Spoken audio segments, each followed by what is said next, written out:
नमस्कार। वंदे मातरम। देश की आत्मा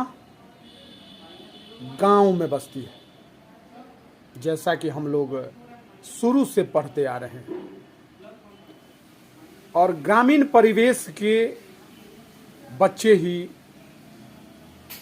देश के कोने कोने में जाकर के अपने माता पिता, अपने घर परिवार, अपने समाज, जमात और राज्य का तिरंगा पूरे देश में फहराने का काम करते हैं। और आज गांव जो है बद से बदतर स्थिति में चला गया है और जा रहा है। आखिर इसके लिए कौन जिम्मेदार है?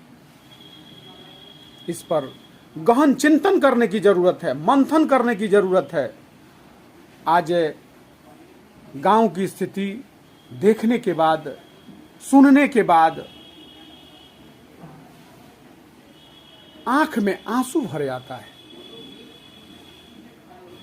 क्या गांव था और आज क्या गांव हो गया। कोई किसी के साथ मिल बैठ करके बात करने को तैयार नहीं है। किसी को किसी से झगड़ा भी नहीं है, लेकिन किसी को किसी से राय भी नहीं है। भाईचारा खत्म हो चुका है।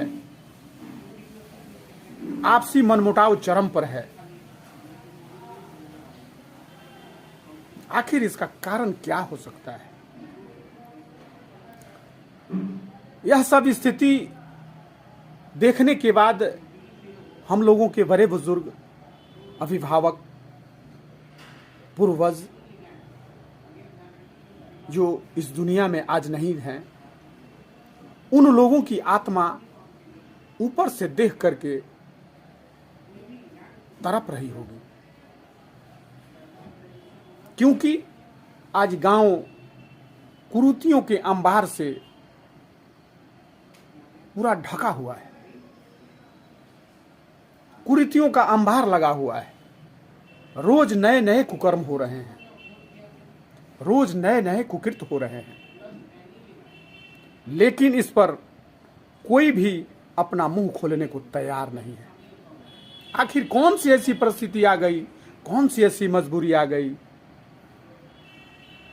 कि गांव में हो रहे कुकर्म के खिलाफ, हो रहे कुकृत के खिलाफ, हो रहे गलत के खिलाफ कोई भी अपना मुंह नहीं खोल रहा है।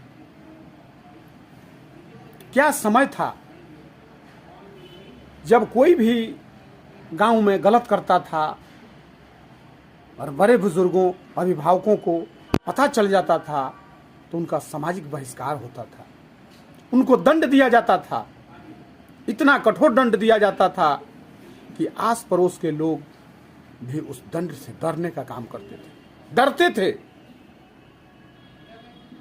और वह दंड इसीलिए दिया जाता था कि आइंदे से, आगे से कोई गलत काम नहीं कर सके। लेकिन आज कोई भी इस पर सोचने को तैयार नहीं है, समझने को तैयार नहीं है, बोलने को तैयार नहीं है। मैं सभी बड़े बुजुर्गों से, अभिभावकों से, माताओं और बहनों से, उन सामाजिक कार्यकर्ताओं से, उस समाज के दलालों से, ठेकेदारों से आग्रह कर रहे हैं, विनती कर रहे हैं, निहोरा कर रहे हैं कि आप सभी अपने मुंह को खोलिए, अपने जुबान को खोलिए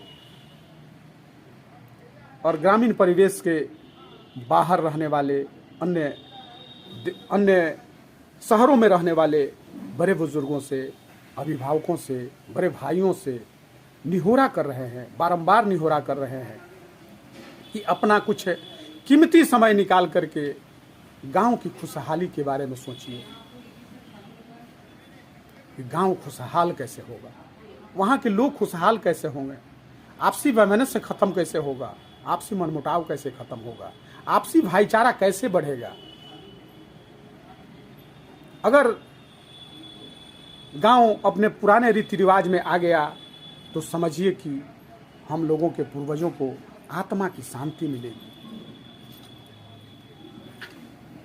सही रूप में अगर उनके आत्मा को शांति प्रदान करना चाहते हैं, देना चाहते हैं, तो यह काम हम सभी लोगों को मिल बैठ करके करने की ज़रूरत है। गांव को बेहतरीन बनाने की ज़रूरत है। नहीं तो आज गांव जाने के बाद आंखों में आंसू भर जाता है, पूर्वजों की याद आती है।